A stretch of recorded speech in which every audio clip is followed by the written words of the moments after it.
the chapter A Question of Trust, and this is your English Lit classes.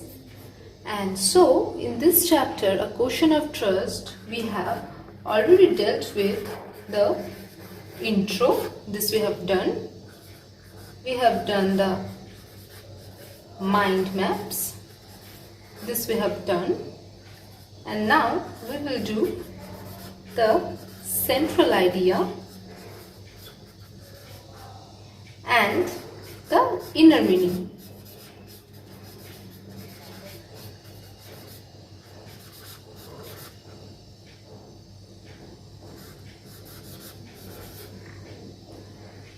And next we will do the discussions about question answers.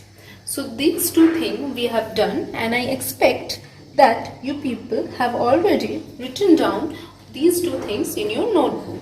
And as per a central idea, inner meaning are concerned, this portion we are going to do today. And with that we will discuss how certain words are important while writing question answers. For central idea, I want to tell you that this thing is the thing that what the total prose consists of, means the overall idea. So in this overall idea, I want to tell you that it deals with the fact that we should not trust anyone. What we should know? We should not trust anyone. As this chapter is about trust and a question that came upon trust, so the central idea also deals with the trust issue.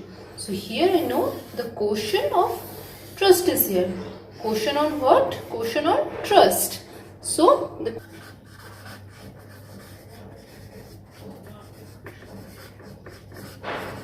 the inner meaning is that though the term honor among thieves, I have introduced in the last lecture a term honor among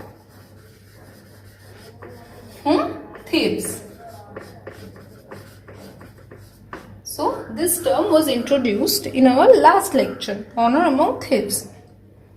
Here I want to tell you that though this term honor among thieves is quite popular, but still we should not consider it as an universal truth. Means this term is subjected to change. How? Because in this lesson only we have seen Horace, the main character, getting betrayed.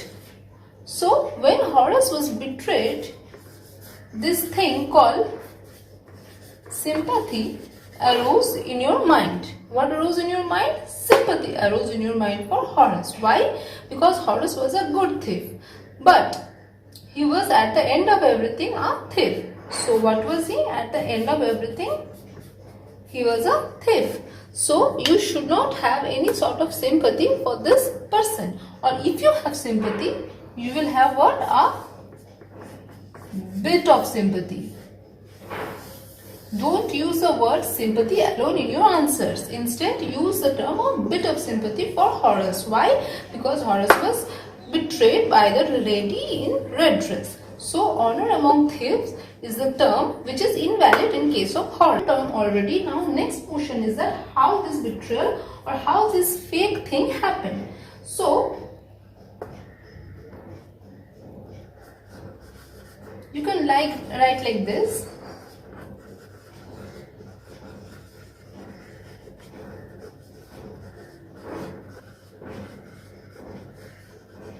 Trusts are meant to be broken. Why and when?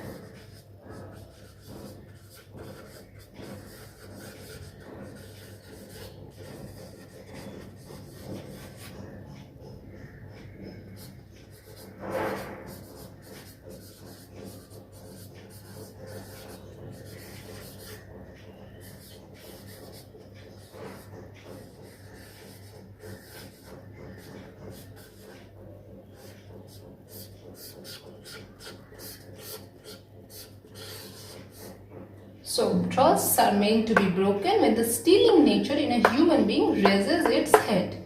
This line, okay, this line I'm introducing in you, I'm telling you, you can write this type of lines. I'm repeatedly telling you to change the way of writing. Why? Because you can see the stealing nature is raising its head. As nature is something abstract. Nature is not something which has a head or a tail. But here I have told you that nature has raised its head. So, in this way, it means that the nature in the soul or heart, nature in the soul or heart of a person continues to dominate that person. So, the stealing nature in a person raises its head. And what happens as an after effect? As an after effect, trusts are broken and quotient on trust arose. So, here you can see that when the stealing nature in the lady arose, what happened? Rose its head, what happened? The trust of Horace was broken, and therefore the title, A Quotient of Trust, becomes a valid title when this happens. So this is the inner meaning. The inner meaning is what? Inner meaning is that the nature, the stealing nature in a person can break the trust. Nowhere in the story these sort of lines are written, but this is what which is going to differentiate your answer from the normal answers. When you're going to the deep psychological emotional level of the characters and you are dealing with what is happening in their head, how the nature, their characters are creating problem in the whole story. So this is how things are happening, and this is the inner meaning of the story. So we know that Horace Danby was a main character of the story who actually gets imprisoned. So sympathy is very normal for him. But I have told you what? Not use this word sympathy alone. Instead use it with what? A bit of sympathy. And he was actually a thief. So don't try to portray his character as a universal hero. Don't try to portray the character as he is something very good or like that. No, he has flaws. He has problems in his character. So don't try to over-analysis this character. Don't try to write down he's a hero. Okay, the story is dealing with him. So okay, he is very good. Don't do that sort of things. Try to understand the things that fairy tales age are gone, and here we are going introduced with such characters, those characters who have human flaws like us. So we are going to deal with the good and the bad side. What side? The good and the bad side of each character in each prose and poetry. So Horace is the main character whose trust is broken for the stealing nature who raised its heads in the lady in the red.